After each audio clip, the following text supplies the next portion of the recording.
Video ini dibuat untuk memenuhi tugas mata kuliah Ilmu Pendidikan Islam dengan dosen pengampu Bapak Mukimin SPD MPD dengan judul Konsepsi Ilmu Pendidikan Islam. Perkenalkan, nama saya Hidayatul Mukarramah dengan nomor NIM 20249801032 dengan program studi Pendidikan Agama Islam.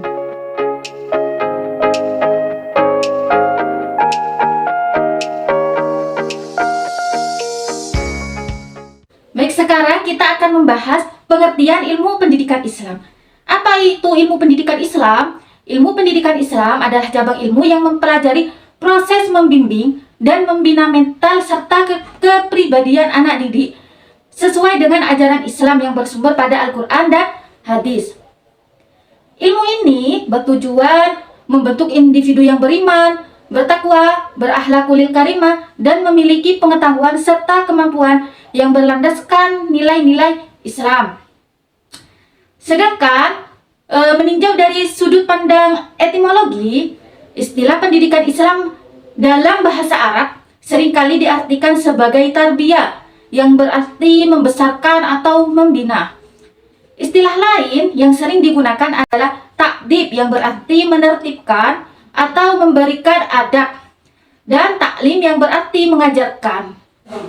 Sedangkan secara epistemologi, ilmu pendidikan Islam adalah upaya sistematis untuk memperoleh pengetahuan tentang pendidikan Islam yang berdasarkan pada Al-Quran dan Sunnah.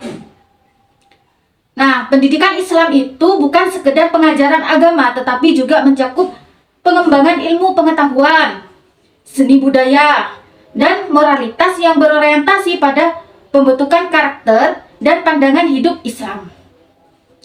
Nah, pendidikan Islam sendiri ini berfungsi sebagai instrumen transformasi nilai-nilai luhur dari satu generasi ke generasi berikutnya, dan sebagai sarana pembentukan watak serta peradaban bangsa yang bermartabat. Nah, setelah kita sudah memahami apa itu pengertian ilmu pendidikan Islam, baik dari sudut pandang etimologi maupun epistemologi, sekarang kita beralih kepada tujuan pendidikan Islam. Apa tujuan pendidikan Islam itu? Nah, tujuan pendidikan Islam adalah gambaran nilai-nilai Islam yang mewujudkan dalam diri peserta didik melalui proses pendidikan yang berlandaskan ajaran Islam. Nah, tujuan ini tidak hanya bersifat akademis, tetapi juga mencakup pembentukan karakter moral, spiritual, sehingga menghasilkan manusia yang utuh dan seimbang antara kehidupan dunia dan kehidupan akhirat. Berikut adalah rincian tujuan pendidikan Islam. Yang pertama yaitu membentuk akhlak yang mulia.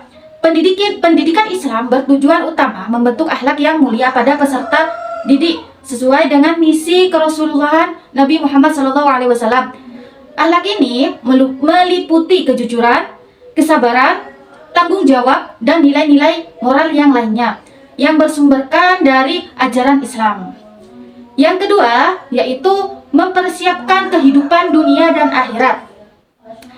Pendidikan Islam tidak hanya berorientasi pada kehidupan dunia saja, tetapi juga mempersiapkan peserta didik untuk kehidupan akhirat. Nah, hal ini dilakukan dengan menanamkan keimanan, ketakwaan, pemahaman terhadap ajaran Islam sebagai bekal kehidupan yang seimbang.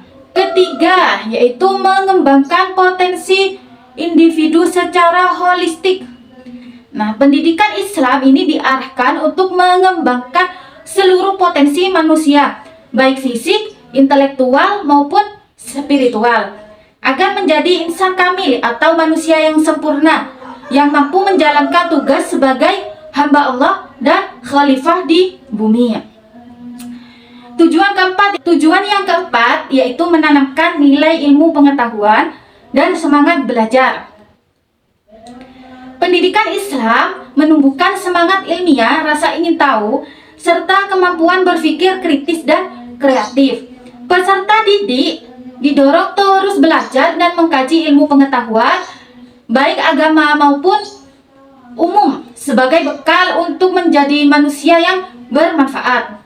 Kemudian tujuan yang kelima yaitu kepribadian untuk membentuk kepribadian muslim paripurna. Tujuan akhirnya adalah membentuk manusia yang beriman, bertakwa, berilmu, sehat, cakap, kreatif, mandiri, dan bertanggung jawab, sehingga mampu menjadi warga yang kontribusi positif dalam masyarakat.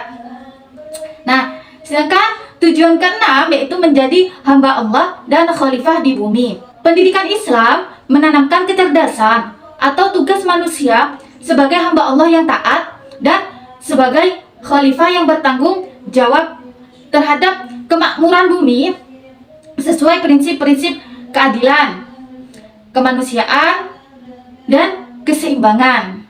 Jadi, kesimpulannya, tujuan ilmu pendidikan Islam adalah membentuk manusia yang berakhlak mulia, beriman, bertakwa, dan mampu untuk mengembangkan seluruh potensinya untuk kebahagiaan dunia dan akhirat. Jadi, pendidikan Islam ini menekankan integrasi antara aspek spiritual, moral, dan intelektual sehingga menghasilkan insan yang seimbang, bermanfaat bagi diri sendiri, masyarakat, dan lingkungan sekitar sesuai dengan ajaran Islam.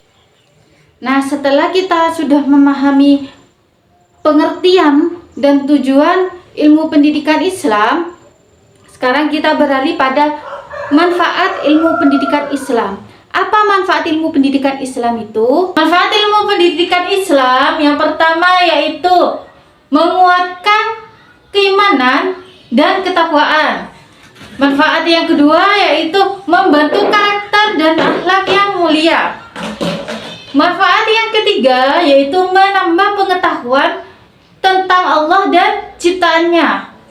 Manfaat yang keempat yaitu meningkatkan kecerdasan spiritual. Sedangkan manfaat yang kelima yaitu mencegah penyimpangan sosial. Manfaat yang keenam yaitu menyiapkan generasi mandiri dan bertanggung jawab. Manfaat yang ketujuh yaitu meningkatkan prestasi akademis dan semangat belajar. Manfaat ke-8 yaitu menjaga keutuhan dan kesatuan masyarakat. Sedangkan manfaat ke-9 yaitu membuktikan kebenaran Al-Quran dan Sunnah dalam kehidupan. Pendidikan Islam dan ilmu umum itu tidak saling bertentangan, melainkan komplementer atau saling melengkapi. Pendidikan Islam memberikan fondasi moral dan spiritual, sementara ilmu umum memberikan keterampilan dan pengetahuan praktis untuk mengelola kehidupan dunia. Idealnya, pendidikan Islam dan pendidikan umum itu harus disinergikan agar menghasilkan manusia berilmu dan beriman, mampu hidup sukses di dunia tanpa melupakan tanggung jawab akhirat. Besar harapan saya bahwa informasi yang telah disampaikan hari ini dapat memberikan gambaran yang bermanfaat bagi kita semua. Terima kasih atas waktu dan perhatiannya. Seperti pelita yang menerangi kegelapan, semoga wawasan hari ini menjadi cahaya untuk langkah-langkah kita selanjutnya. Teruslah berani mencoba, teruslah bermimpi, dan teruslah menjadi versi terbaik diri sendiri kita. Saya Hidayatul Mukarramah. Wassalamualaikum warahmatullahi wabarakatuh.